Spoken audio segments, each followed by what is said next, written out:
2 दशक से ज्यादा समय तक इराक पर हुकूमत करने वाले इस तानाशाह का खौफ इतना बढ़ गया था कि एक समय अमेरिका भी उससे थर्रा गया था। एक दौर में इराकी हुक्मरान सद्दाम हुसैन की क्रूरता के किस्से बड़े मशहूर हुए थे, लेकिन खास बात यह कि इस शख्स ने अपनी ऐसी छवि बना ली थी कि सद्दाम हुसैन बहुत से लोगों के लिए किसी मसीहा से कम नहीं थे, लेकिन वहीं दुनिया की बड़ी आबादी के लिए वो एक क्रूर तानाशाह थे। 28 अप्रैल 1937 को उत्तरी बगदाद में तिकरित के एक गांव में पैदा हुए सद्दाम हुसैन ने कानून की पढ़ाई की थी। साल 1957 में सद्दाम ने बाथ पार्टी ज्वाइन की। उस वक्त बाथ पार्टी समाजवादी रूप से अरब राष्ट्रवाद का अभियान चला रही थी। आगे चलकर साल 1962 में ये समाजवादी अभियान सैन्य विद्रोह की वजह बना। इसी दौरान ब्रिगेडियर अब्दुल करीम कासिम ने इराक की सत्ता पर कब्जा कर लिया। सद्दाम भी इस सरकार में शामिल थे। फिर साल 1968 में इराक में दोबारा विद्रोह हुआ और इस विद्रोह में सद्दाम की भूमिका काफ़ी अहम थी। 31 साल के सद्दाम हुसैन ने जनरल अहमद हसन अल बकर के साथ मिलकर इराक की सत्ता पर कब्जा कर लिया। इस तरह धीरे धीरे सद्दाम की ताकत बढ़ती जा रही थी और साल 1979 में वो खुद इराक के राष्ट्रपति बन गए।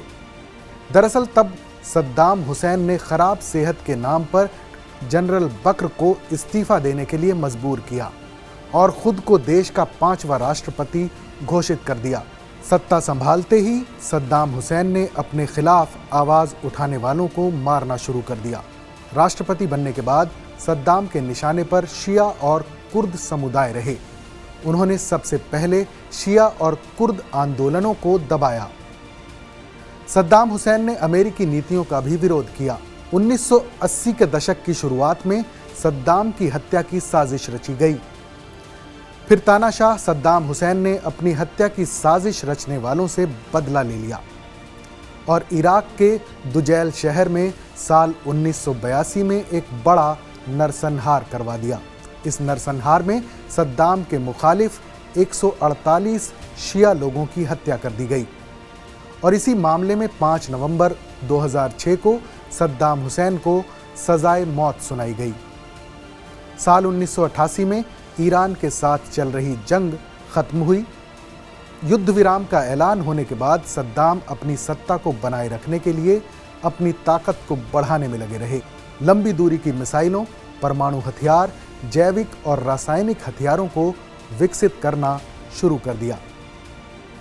फिर साल 2003 में अमेरिका और ब्रिटेन ने इराक पर जैविक हथियार जमा करने का आरोप लगाया, जिसका सद्दाम ने खंडन किया। फिर अमेरिका और ब्रिटेन के नेतृत्व में संयुक्त सेनाओं ने इराक पर हमला कर दिया और अप्रैल 2003 में सद्दाम हुसैन को सत्ता से बेदखल कर दिया गया। सद्दाम हुसैन अंडरग्राउंड हो गए तो उनकी तलाश में ऑपरेशन रेड डॉन शुरू हुआ और 13 दिसंबर 2003 को तिकरित के नज़दीक एदटौर इलाके से सद्दाम को पकड़ा गया। सद्दाम पर अदालत में मुकदमा चला। इस कानूनी प्रक्रिया के दौरान सद्दाम हुसैन की सुरक्षा में 12 अमेरिकी सैनिक लगाए गए थे। इन सैनिकों में से एक थे विल बार्डेन वर्पर, जिन्होंने एक किताब लिखी है जिसका शीर्षक है the prisoner in his palace, his American guards and white history left unsaid. इस किताब में उन्होंने सद्दाम हुसैन की सुरक्षा के दौरान उनके आखिरी दिनों को याद किया है। विल बार्डेन वर्पर लिखते हैं कि सद्दाम हुसैन अपने आखिरी दिनों में अमेरिकी सिंगर मैरी जे ब्लिज के गाने सुनते थे, अपनी पसंदीदा सिगार पीते, मफिन खाते और जेल के अमेरिकी सुरक्षा गार्डों को कहानियां सुनाया करते थे। जेल के अंदर सद्दाम ने सुपर 12 में शामिल सभी सुरक्षा कर्मियों से दोस्ती कर ली थी। सुपर 12 के सैनिकों और सद्दाम हुसैन के बीच आखिरी वक्त तक अच्छा रिश्ता रहा। विल बार्डेन वर्पर अपनी किताब में लिखते हैं कि जब उन्होंने सद्दाम को फांसी देने वाले लोगों के हवाले किया तो सद्दाम की सुरक्षा में लगे इन सभी सैनिकों की आंखों में आंसू थे और आखिरकार 30 दिसंबर 2006 को सद्दाम हुसैन को फांसी पर लटका दिया गया। सद्दाम हुसैन की इस कहानी पर अपनी राय हमें ज़रूर बताइएगा।